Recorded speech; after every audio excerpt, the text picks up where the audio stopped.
السلام علیکم ورحمۃ اللہ وبرکاتہ۔ محترم ناظرین، رمضان المبارک کا مبارک مہینہ چل رہا ہے۔ ہم اس کی برکتوں اور رحمتوں سے فائدہ اٹھا رہے ہیں۔ رمضان المبارک میں اللہ رب العزت کی جانب سے جو پاکیزہ اور روحانی ماحول ہمیں عطا کیا گیا ہے،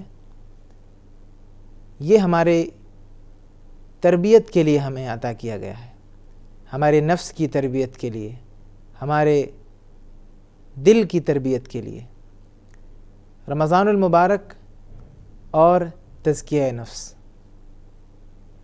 انتہائی اہم موضوع ہے۔ رمضان المبارک میں تزکیہ نفس کے بہت زیادہ مواقع ہیں۔ بڑا اہم موقع ہے رمضان کا مہینہ اپنے نفس کے تزکیے کا۔ انسان عقل، جسم اور روح کا مجموعہ ہے، جس میں روح کو ایک خاص قسم کی فضیلت حاصل ہے۔ یہ روح اگر عقل اور بدن کو متوازن نہ رکھے، بلکہ خود بہکنے لگے یا شیطانی وساوس اور برائیوں کی طرف مائل ہونے لگے، تو اس کا اثر انسان کی پوری شخصیت پر ہوگا۔ پھر وہی انسان جسے اللہ نے اشرف المخلوقات بنایا تھا، دنیا کا رذیل اور خسیس سمجھا جائے گا، اور جسے اللہ نے زمین پر اپنا خلیفہ بنا کر دنیا میں بھیجا تھا، وہ نفسانی خواہشات کا غلام بن کر شیطان کی ترجمانی کرنے لگے گا۔ اس لحاظ سے نفس انسان کا تزکیہ لازمی ہے، تاکہ اس کی شخصیت کا ارتقاء ہو اور وہ اللہ کا قرب حاصل کر کے کامیابی کی منزل پا سکے۔ معزز ناظرین، تزکیہ نفس کیا ہے؟ تزکیے کے دو معنی ہیں۔ ایک معنی ہے صفائی اور ستھرائی، جبکہ دوسرا معنی نمو، زیادتی اور ارتقاء کے ہیں۔ ان دونوں معانی کا حاصل یہ ہے اور خلاصہ یہ ہے کہ انسان اپنے نفس کو بغض و حسد، حرص و ہوس، نفرت و عداوت، کبر و تفاخر، بخل اور تنگ نظری جیسی گھٹیا صفات سے پاک رکھے، اور اپنے اندر صدق و صفا، الفت و محبت، شفقت و عنایت، فراخ دلی و فیاضی جیسی اوصاف حمیدہ کو اپنے اندر پیدا کرے اور پروان چڑھائے، یہاں تک کہ وہ اللہ تعالیٰ کا محبوب اور قریبی ہو جائے۔ اللہ تعالیٰ کا فرمان ہے، قد افلح من تزکا، فلاح پا گیا جس نے پاکیزگی اختیار کی۔ دوسری جگہ اللہ تعالیٰ کا فرمان ہے، قد افلح من زکاہا وقد خاب من دساہا، یقیناً فلاح پا گیا، کامیاب ہو گیا وہ شخص جس نے نفس کا تزکیہ کیا، اپنے نفس کو پاک کیا، اپنے نفس کی صفائی کا انتظام کیا، اور نامراد ہوا وہ جس نے اپنے نفس کو دبا دیا، اپنے نفس کو آلودہ کر دیا۔ اللہ تعالیٰ نے تزکیے سے متعلق ایک دوسری جگہ ارشاد فرمایا، هو الذی بعث فی الامیین رسولا منہم یتلو علیہم آیاتہ ویزکیہم ویعلمہم الکتاب والحکمہ وإن كانوا من قبل لفی ضلال مبین۔ وہی خدا ہے جس نے ان پڑھ لوگوں میں انہی میں سے ایک پیغمبر بھیجا جو ان پر اللہ تعالیٰ کی آیتیں پڑھ کر سناتے ہیں، ان کا تزکیہ کرتے ہیں اور ان کو کتاب اور حکمت کی تعلیم دیتے ہیں، حالانکہ اس سے پہلے یہ لوگ کھلی ہوئی گمراہی میں پڑے ہوئے تھے۔ اس آیت کریمہ میں اللہ نے تزکیے کو کار نبوت یعنی آقا کریم جناب محمد الرسول اللہ صلی اللہ علیہ وسلم کی نبوی ذمہ داریوں میں شمار فرمایا۔ اس سے سمجھا جا سکتا ہے کہ تزکیہ مومن کے لیے کس قدر ضروری ہے۔ ہم سب جانتے ہیں کہ نفس انسان کا سب سے بڑا داخلی دشمن ہے۔ اگر اسے کنٹرول میں نہ رکھا جائے تو وہ اتنا جری ہو جاتا ہے کہ خود انسان پر حاوی ہو کر اسے اپنی مرضی کا شکار بنا لیتا ہے اور اس کو سرکشی پر آمادہ کرتا ہے، دنیاوی زندگی کو آخرت پر ترجیح دینے کے لیے اکساتا ہے، جو چاہتا ہے اس سے کرواتا ہے، یہاں تک کہ انسان اس کا غلام بن کر اس درجے گر جاتا ہے کہ اسے اپنی حیثیت کا بھی احساس نہیں رہتا۔ اسی لیے نبی کریم صلی اللہ علیہ وسلم نے نفس کے شرور سے پناہ مانگی ہے۔ نعوذ باللہ من شرور انفسنا ومن سیئات اعمالنا، ہم اپنے نفس کی شرارتوں سے اور اپنے اعمال کی برائیوں سے اللہ کی پناہ مانگتے ہیں۔ دوسری جگہ آپ صلی اللہ علیہ وسلم نے نفس کی بہت سی خرابیوں سے اللہ کی پناہ چاہی ہے۔ آپ کا ارشاد ہے، اللہم انی اعوذ بک من العجز والکسل والجبن والبخل، اللہم آت نفسی تقواہا وزکھا انت ولیہا ومولاہا، اللہم انی اعوذ بک من علم لا ینفع ومن قلب لا یخشع ومن لفظ لا تشبع ومن دعوت لا یستجاب لها، رواہ مسلم۔ مذکورہ طویل روایت در حقیقت دعا پر مبنی ہے، ایک خاص حضور صلی اللہ علیہ وسلم کی جانب سے مانگی ہوئی ایک دعا ہے، جس میں خاص طور سے ان برائیوں سے پناہ مانگی گئی ہے جو عموماً نفس کے بہکاوے میں آ کر انجام دی جاتی ہیں، جس کا انجام انسان کی رسوائی اور ذلت کی شکل میں سامنے آتا ہے۔ اس لیے جو شخص نفس پر کنٹرول رکھے گا اسے متقی اور بہت بڑا بہادر سمجھا جائے گا۔ علامہ ابن قیم رحمہ اللہ فرماتے ہیں کہ صوفیاء کرام کا اپنے طریقۂ تزکیے پر اختلاف کے باوجود اس بات پر اتفاق ہے کہ نفس انسانی قلوب کو اپنے پروردگار سے تعلق پیدا کرنے میں رکاوٹ پیدا کرتا ہے، اور یہ کہ اللہ سبحانہ و تعالی بھی ایسے شخص کے قریب نہیں ہوتا جس کا نفس حائل ہو، کہ جب تک کہ اسے ہٹا نہ دیا جائے یا نفس پر قابو نہ پا لیا جائے۔ ماہ رمضان نیکیوں کا موسم بہار ہے۔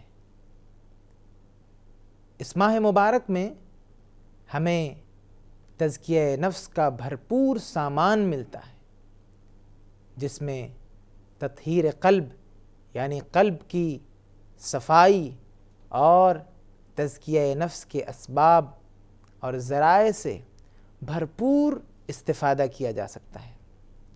ایک حدیث میں نبی کریم صلی اللہ علیہ وسلم نے اس ماہ کی تفصیل بتاتے ہوئے ارشاد فرمایا، اذا دخل رمضان فتحت ابواب السماء وفی روایت فتحت ابواب الجنة وغلقت ابواب جہنم وسلسلت الشیاطین وفی روایت فتحت ابواب الرحمہ، متفق علیہ۔ کہ جب رمضان کا مہینہ سایہ فگن ہوتا ہے تو آسمان کے دروازے کھول دیے جاتے ہیں۔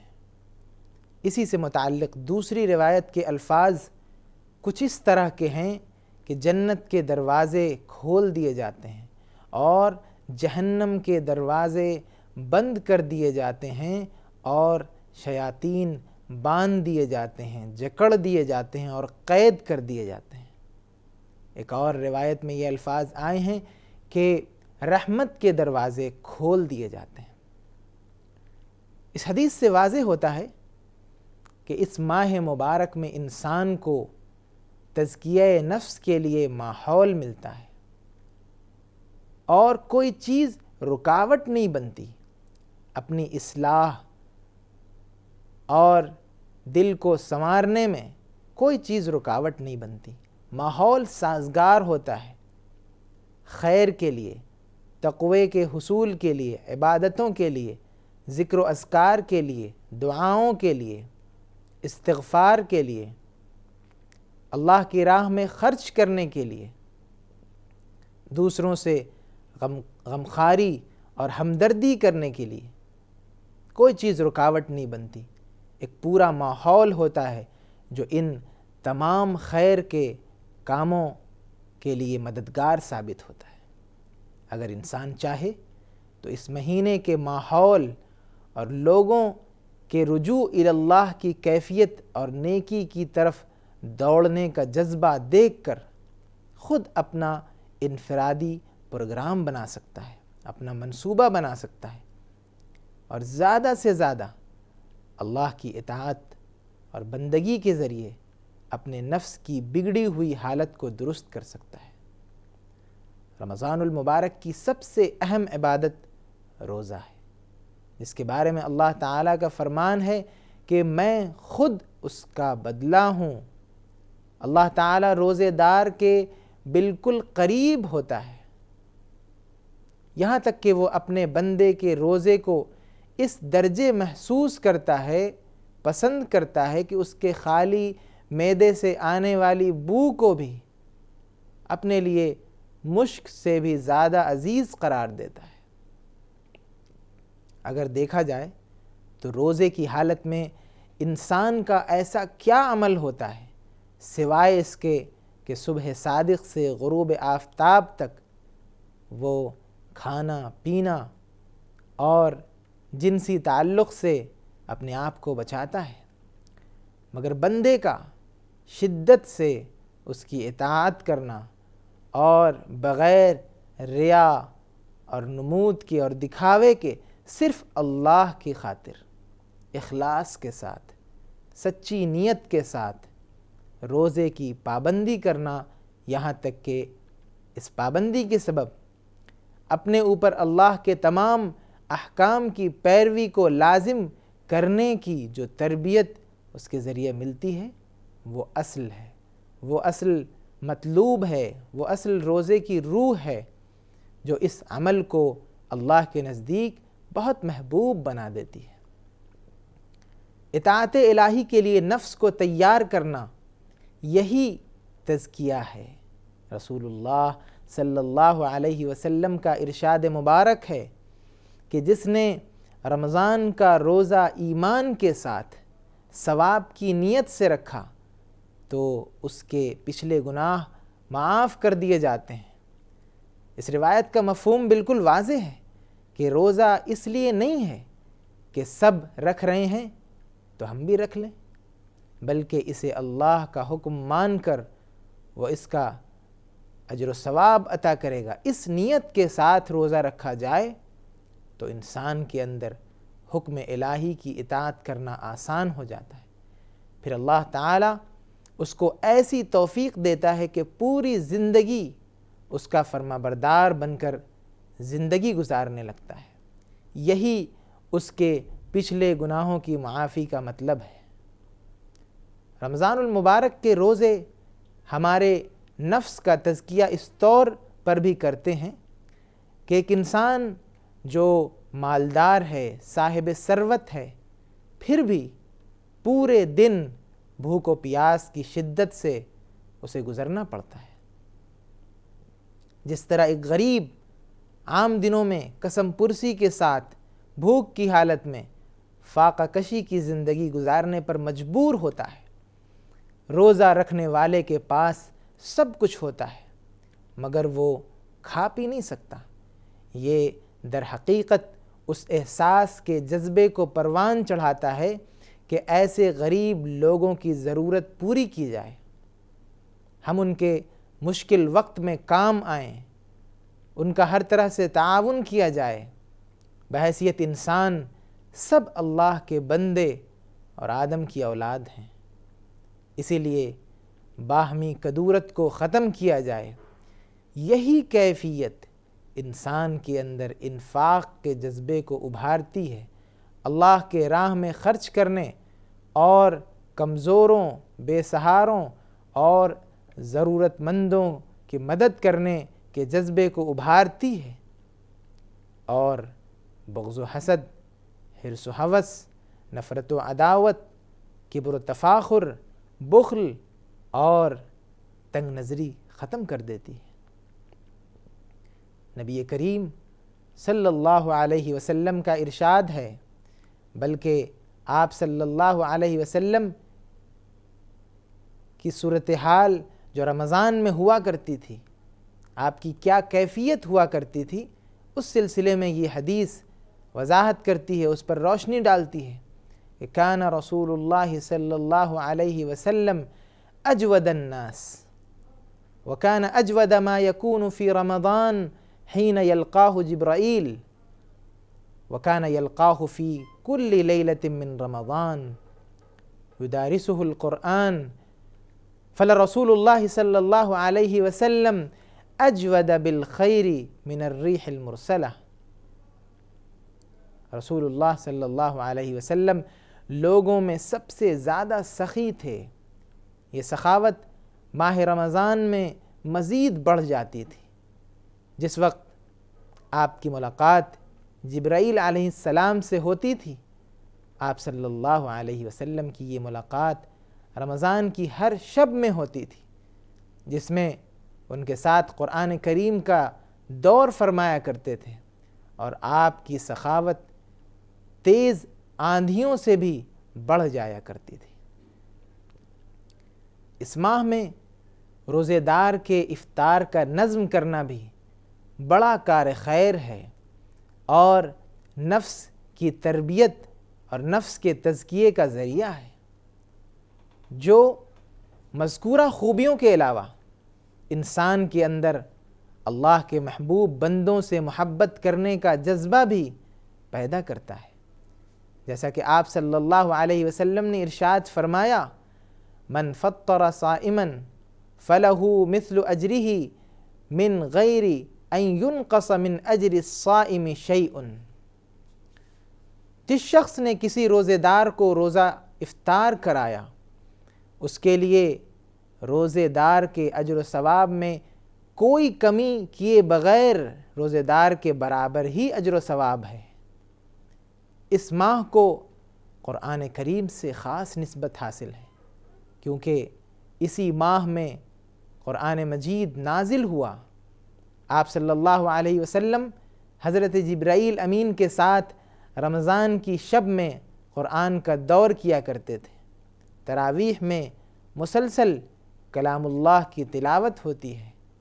اسی طرح روزہ اور قرآن کو مومن کے لیے سفارشی بھی قرار دیا گیا ہے۔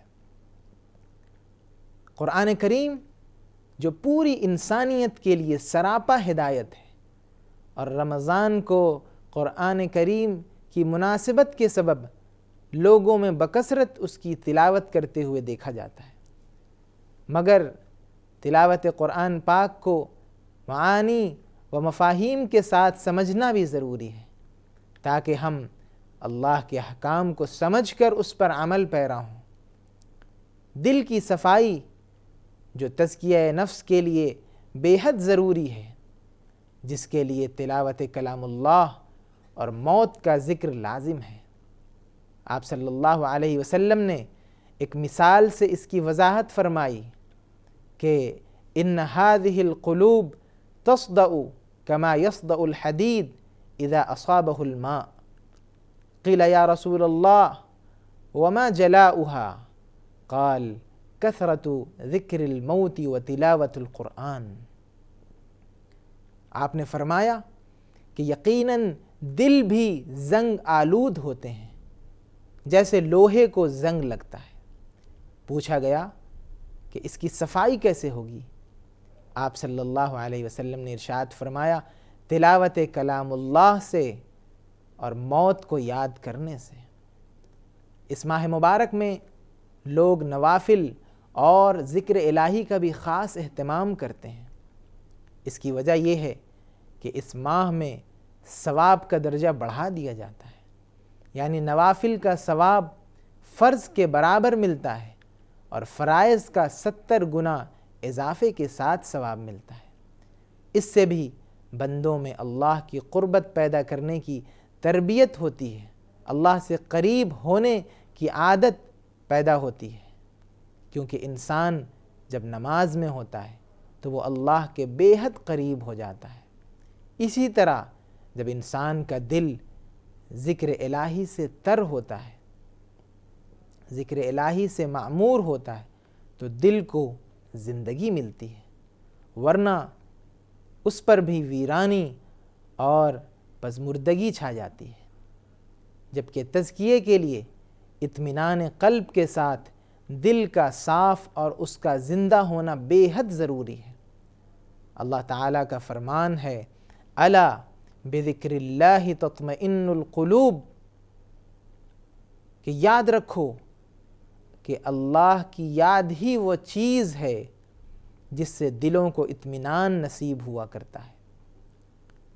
اللہ کے رسول صلی اللہ علیہ وسلم کا ارشاد ہے کہ مثل الذی یذکر ربہ والذی لا یذکر ربہ مثل الحی والمیت، متفق علیہ۔ آقا کریم جناب محمد الرسول اللہ صلی اللہ علیہ وسلم کا ارشاد ہے کہ اس کی مثال جو اپنے رب کو یاد کرے اور جو یاد نہ کرے زندے اور مردے کی طرح ہے۔ یعنی جو شخص اللہ رب العزت کو یاد کرتا ہے وہ زندہ ہے، اس کا دل زندہ ہے، لیکن جس نے اللہ کے ذکر کو فراموش کر دیا وہ مردے کی مانند ہے، اس کا دل گویا کہ بالکل مر چکا ہے، کمزور ہو چکا ہے، گناہوں سے آلودہ ہو چکا ہے۔ خلاصہ کلام یہ ہے کہ اللہ نے اس ماہ مبارک کو انسانی تربیت کے لیے ایک تحفے کے طور پر عطا کیا ہے، تاکہ بندہ اس مہینے میں بھرپور عبادت و ریاضت کے ذریعے اپنے نفس کی خاص طور سے تربیت کرے، پھر وہ بقیہ دیگر مہینوں میں اللہ تعالیٰ کے احکام کا پابند ہو کر زندگی بسر کرے اور اپنے نفس کو اوصاف حمیدہ سے آراستہ کر کے خود کو بلند کردار کا حامل بنائے۔ ساتھ ہی ان تمام خصلتوں سے جو نفس کو مردہ بنا دیتی ہیں یا اسے ذلت و پستی کی کھائی میں ڈھکیل دیتی ہیں ان سے بالکلیہ اجتناب کیا جائے، تاکہ انسان اللہ کا محبوب بندہ بن جائے۔ رمضان المبارک کا جو مہینہ ہے اور اس میں معمولی درجے کی جو مشقت اور ریاضت ہوتی ہے وہ چند دنوں کی بات ہے۔ جہاں اللہ نے روزے کی فرضیت کا اعلان فرمایا، وہیں ساتھ ہی یہ بھی اللہ نے فرمایا کہ ایام معدودات، کہ بڑے گنے ہوئے دن ہیں، بہت مختصر دن ہیں۔ ان مختصر ایام میں، اس مختصر وقفے میں اگر ہم معمولی مشقت کو برداشت کرتے ہوئے اللہ کی رضا کے لیے، اللہ کی خوشنودی کے لیے اعمال انجام دیں گے، خیر کے کام کریں گے، تو اس کا ثواب بہت بڑا ہوگا۔ رمضان کا مہینہ دلوں کو بدلنے کا مہینہ ہے۔ اگر ہمارا دل ٹھیک ہو جائے تو ہماری پوری زندگی سنور جائے اور ہر خیر کا حصول آسان ہو جائے۔ اللہ رب العزت سے دعا ہے کہ ہمارے دلوں کی دنیا بدل دے اور ہماری پوری زندگی خیر اور صلاح کا مجموعہ بنا دے۔ آمین۔ والسلام علیکم ورحمۃ اللہ وبرکاتہ۔